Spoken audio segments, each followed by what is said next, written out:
ఆంధ్రప్రదేశ్ రాజకీయాలన్నీ కూడా కక్షపూరితంగాను, అదే రకంగా కుట్రపూరితంగాను అవటం, మనుషుల్ని చంపుకునేటటువంటి కక్షలు పెరగటం అనేటటువంటిది దానికి ప్రధానమైనటువంటి రాజకీయ పార్టీల్లో ముఖ్యంగా తెలుగుదేశం పార్టీకి సంబంధించిన ముఖ్యులు, అదే రకంగా జనసేన పార్టీకి సంబంధించిన ముఖ్యులు, వైసీపీకి సంబంధించినటువంటి నాయకుల మీద, ముఖ్యంగా జగన్మోహన్ రెడ్డి గారి మీద విషం చిమ్మటం అనేటటువంటిది గడిచినటువంటి కొంతకాలంగా మనం చూస్తూనే ఉన్నాం.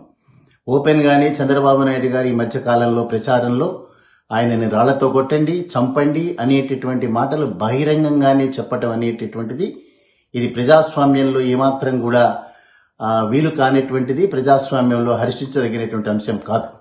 అదే రకంగా రైట్ ఫ్రమ్ ది బిగినింగ్ తెలంగాణకు వచ్చినప్పుడు నోరు మెదపనటువంటి పవన్ కళ్యాణ్ ఆంధ్రప్రదేశ్ రాష్ట్ర రాజకీయాల్లోకి వచ్చేటప్పటికి చెప్పులతో కొట్టడం, బట్టలతో విప్పిస్తానని చెప్పి ప్రజల ముందు చెప్పటం, ప్రజలందరినీ కూడా వైసీపీ పార్టీ మీదకి ఎగవేసేటటువంటి చేయటం, ఈ రకమైనటువంటి హింసాత్మక చర్యలన్నిటికీ కారణాలు ఏవైనప్పటికీ కూడా గడిచినటువంటి కాలంలో జగన్మోహన్ రెడ్డి గారి మీద పదే పదే హత్యా ప్రయత్నాలు చేయటం అనేటటువంటిది మనం చూస్తున్నటువంటి అంశం.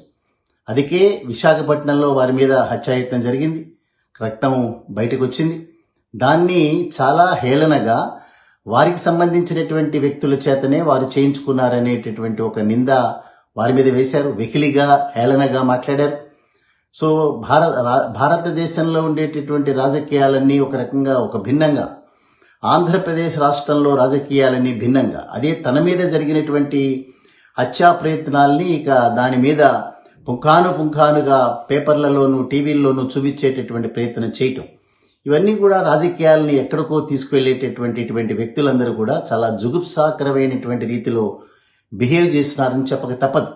సో వారి మీద విశాఖపట్నంలో జరిగిన తర్వాత సాక్షాత్తు ప్రతిపక్ష నాయకుడు లాంటి వాడు నాకు ఆంధ్రప్రదేశ్ పోలీసుల మీద, ఆంధ్రప్రదేశ్ డాక్టర్ల మీద, హాస్పిటల్ మీద నమ్మకం లేదు అనేటటువంటి ఒక మాటతో హైదరాబాద్కు వచ్చి ట్రీట్మెంట్ చేయించుకోవటం, ఆంధ్రప్రదేశ్ రాజకీయాల్లో తలమునుకులైనటువంటి వ్యక్తులు ఆంధ్రప్రదేశ్లో కాకుండా బయటికి రావటం, ఇవన్నీ కూడా ఆంధ్రప్రదేశ్ అనేటటువంటి రాష్ట్రానికి తలవంపులు తీసుకొచ్చేటటువంటి కార్యక్రమాలుగా మనం భావించాలి.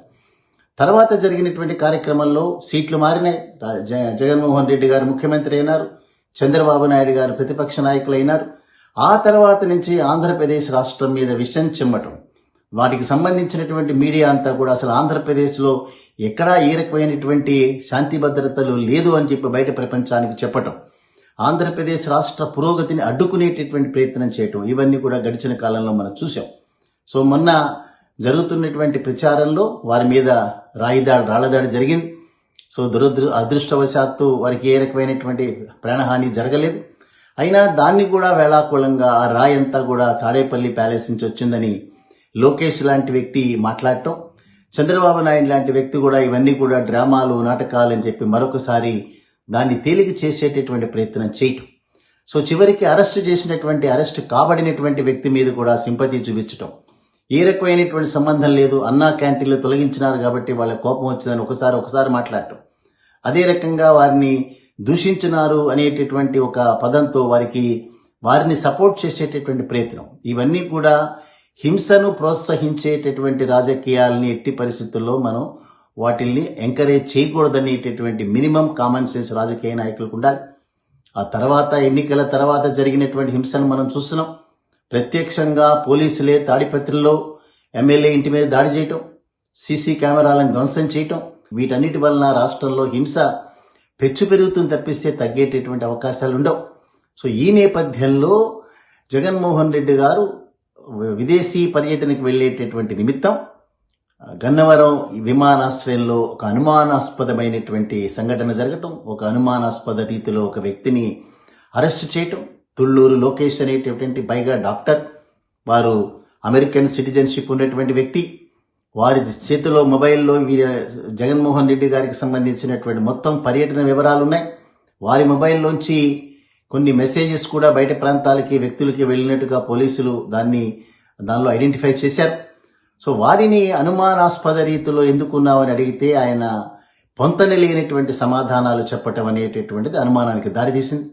సో వారిని అదుపులోకి తీసుకుని ఇంటరాగేట్ చేస్తున్న సమయంలో సడన్గా నాకు గుండెలో నొప్పి వచ్చిందని చెప్పి అకస్మాత్తుగా కంప్లైంట్ చేయటం, సో వారిని హాస్పిటల్లో అడ్మిట్ చేయడం కూడా జరిగింది. సో జగన్మోహన్ రెడ్డి గారి మీద మరొకసారి ఈ రకమైనటువంటి హత్యా ప్రయత్నాలు జరుగుతున్నాయా, లేదా వారిని అంతమొందించేటటువంటి కుట్రలో భాగంగా ఇటువంటి వ్యక్తులందరూ పావులుగా మారుతున్నారా? ఎందుకు ఈ రకమైనటువంటి శత్రుత్వాన్ని, రెవెలరీని పెంచి పోషించేటటువంటి రాజకీయాలు? ఏదో ఒక రోజున ప్రముఖ నాయకుడు ప్రాణాలు తీస్తే తప్ప వీరికి సంతృప్తికరమైనటువంటి నిద్ర పట్టదా వీరికి? సో ఇవన్నీ కూడా చాలా సీరియస్గా మనం చేయాల్సినటువంటి విషయాలు. ఏవైనప్పటికీ కూడా ముఖ్యమంత్రి హోదాలో వారికి ఉండేటటువంటి భద్రత ఏదైతే ఉందో తప్పనిసరిగా దాన్ని పటిష్టం చేయాలి. చంద్రబాబు నాయుడు గారికి తనకు విపరీతమైన భద్రత ఉంది కదా అనేటటువంటి భరోసాతో ఇటువంటి వాటిల్ని ప్రోత్సహించేటటువంటి కార్యక్రమాలకి ఫుల్ స్టాప్ పెట్టాలి. ఎవరి మీద జరిగినా కూడా అది దాడిగానే పరిగణించాలి. తప్పనిసరిగా ఇటువంటివన్నీ కూడా ఖండించాల్సినటువంటి అవసరం ఉంది. సో ఈ తుళ్ళూరు లోకేష్ వెనకాల ఎవరున్నారు అనేటటువంటిది ఇన్వెస్టిగేషన్లో తేలేటటువంటి అంశం. ప్రత్యక్షంగా ఎవరిని కూడా నేను బాధ్యులు చేసేటటువంటి ప్రయత్నం చేయటం లేదు. కానీ ఇటువంటి కార్యక్రమాలను ఎవరూ కూడా ప్రోత్సహించకూడదు. ఈ డాక్టర్ తుళ్ళూరు లోకేష్ అనేటటువంటి అమెరికానికి సంబంధించిన అమెరికన్ సిటిజన్షిప్ ఉండేటటువంటి వ్యక్తి ఎందుకు ఆంధ్రప్రదేశ్కి వచ్చినాడు, ఎవరి ప్రోద్బలంతో వచ్చినాడు, వీరు ఎవరెవరికి మెసేజ్లు ఇచ్చినాడు, వీళ్ళ దగ్గర కాల్ డేటా కనుక చూస్తే ఎవరెవరితో మాట్లాడినాడు, నిజంగానే ఏమైనా హత్యా ప్రయత్నం కోసం వచ్చాడా, లేదా ఇతనికి ఏమైనా మెంటల్ డిజార్డర్స్ ఏమైనా ఉన్నాయా, లేదా ఎవరికైనా ఉపయోగపడేటటువంటి సమాచారాన్ని ఇతను వెలికి తీస్తున్నాడా, ఇవన్నీ కూడా తేలాల్సినటువంటి అంశాలు. ఏవైనప్పటికీ కూడా జగన్మోహన్ రెడ్డి గారి మీద జరుగుతున్నటువంటి ఈ రకమైనటువంటి హత్యా ప్రయత్నాలు పదే తప్పనిసరిగా అందరికీ కూడా ఆందోళన కలిగించక మానవ్. పోలీసు దీన్ని చాలా సింపుల్గా తీసుకోవడానికి వీల్లేదు. ఇన్వెస్టిగేటింగ్ ఏజెన్సీస్ దీన్ని కూపి బయటకు లాగి ఎంత పెద్దవారైనా వాళ్ళందరినీ కూడా చట్టం ముందు నిలబెట్టాల్సిందే అనేటటువంటి డిమాండ్ మనం తప్పనిసరిగా చేయాల్సిందే.